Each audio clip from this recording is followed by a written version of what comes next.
Hey, it's Aaron, And this is Kristen. and this is Drive Mode Show. Today we're going to talk about road trips, kids, and car sickness. Eek.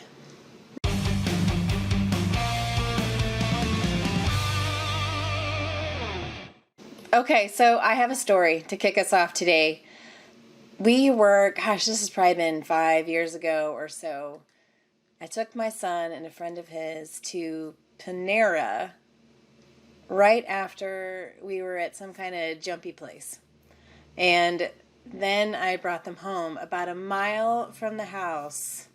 Okay, and just side note, my LR4 was only about 6 months old at the time. Okay. So it's maybe 6 years ago. And my son's friend in the back started to make that noise, that he's going to throw up noise. And I panicked. And I was like, hold on. And just all over the car, the explosion of Panera ham and cheese sandwich in my new car. It was really sad. So I pulled up into my friend's driveway, and I jumped out of the car, and she was coming to the door, and I was like, emergency, emergency. I'm sure she thought that something was wrong with her son. I was like, no, he threw up all over the car.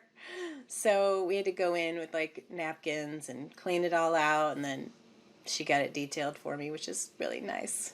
It needed it. So my first question was, so you're leaving Panera wearing Uggs. You probably Uggs? I'm just going with the hipster mom thing. So I'm assuming Vans, baby. Vans. So he was how old? Not even a year? No, he was probably 4.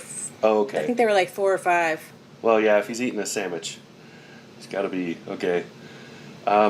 So we have regular car sickness in our house. Oh, man.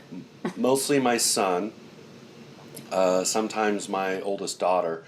And it's not usually to the point of actually bringing stuff up, but it's lots of complaints.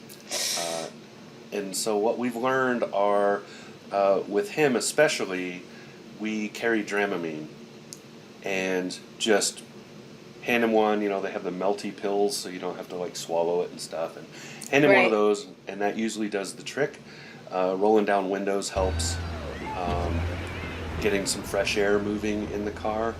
And then paying attention to the rear climate. So here's a pro tip. Pay attention to what the rear climate is set at, because if your kids get a hold of the controls, they'll turn it to like 85. And then they're back there roasting, and they're complaining that they're roasting because they don't think about the fact you just turned the heat way up. They're kids, right? Their cortex is not developed yet. Hey, look, buttons. Let's play with these. Right. So, what sort of tips do you have? What sort of things do you do to keep this from happening? Well, tip number 2, I think it's, you can't always prevent it. Some kids are definitely more prone to car sickness than others, but if you can keep them from looking at a screen for too long, some of them can't look at a screen at all. But what the doctor told us for my son is to maybe look at the screen for about 15 minutes and then take a break and look out toward the front. And then you can go back to looking down and then, go back looking to the front. You have to get your brain recalibrated to make sure that it doesn't register that sickness part. And so most of the time, motion sickness is because you're moving, but you're not seeing or otherwise perceiving the movement. So it's just a feeling of movement, but you're not seeing it or otherwise getting it. So being next to a window usually helps, because even just the peripheral of movement outside the car helps. And then another thing that we've done when we road tripped from Wyoming to Utah, we had a Chrysler Pacifica minivan, and so the 2 kids in the captain's chairs in the middle row could play games against each other. And by doing that, not only are they, I mean, they're still getting their screens, so they're still happy, right? Right. But they're looking at each other's screens, you know, to see what they're doing over there. And then some of the games are things like I Spy, so you have to look outside the vehicle. And so what we've noticed is That's smart.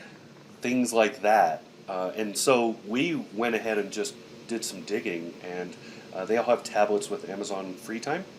And there are those same games as apps. So they can download those and play them, which is, there you go. There you go. And then we play word games in the car, all of us. So we'll, you know, do things like you make up a word, and then they have to make up a word that rhymes with it, but none of the words can be real words, but they can't just be gibberish. So you can't just go goobity gibbity gabbity good, right? You have to actually have some sort of word that sounds like a word. Who judges that? Well, just everybody else. It's kind of a democracy. So we'll just shoot them down. It'd be like sitting in Congress like, no. sometimes, as everybody argues. But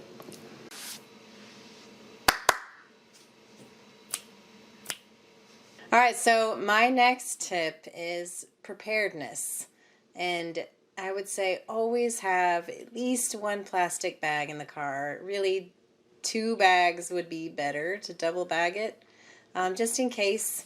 And make sure your kids know to grab one and where it is if they even feel like they might be getting sick, to avoid you having to get your car detailed.